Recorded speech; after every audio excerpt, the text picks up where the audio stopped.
इंडियानं नुकत्याच बँकांची यादी जाहीर करण्यात आली असून सुरक्षित बँका नेमक्या कोणत्या आहेत यामध्ये या बँकांचा या यादीमध्ये समावेश करण्यात आलाय। पाहूयात त्या बँका कोणत्या आहेत। कष्टाने कमावलेले पैसे बँकेत जमा करताना प्रत्येकाच्या मनात एकच प्रश्न येतो, माझे पैसे सुरक्षित आहेत का?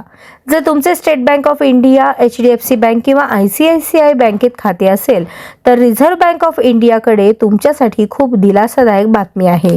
मध्यवर्ती बँकेने स्पष्ट केले आहे की या 3 बँका भारतीय अर्थव्यवस्थेचे आधारस्तंभ आहेत आणि कोणत्याही परिस्थितीत त्या कोसळू दिल्या जाणार नाहीत।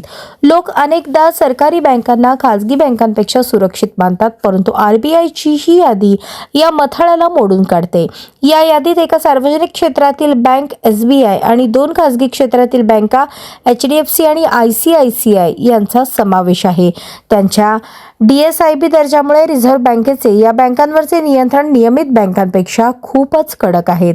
या बँकांचे कामकाज इतके व्यापक आहे आणि देशाच्या GDP मध्ये त्यांचे योगदान इतके महत्त्वाचे आहे की अगदी लहानशा चुकीचाही परिणाम शेअर बाजारापासून सामान्य माणसाच्या खिशावर पडेल। म्हणूनच RBI आणि भारत सरकारने खात्री केली आहे की भविष्यात जर या बँकांना कोणत्याही आर्थिक संकटाचा सामना करावा लागला तर सरकार हस्तक्षेप करेल आणि त्यांची काळजी घेईल। याचा अर्थ असा की त्यांच्यात ठेवलेले तुमचे पैसे पूर्णपणे सुरक्षित मानले जाऊ शकतात।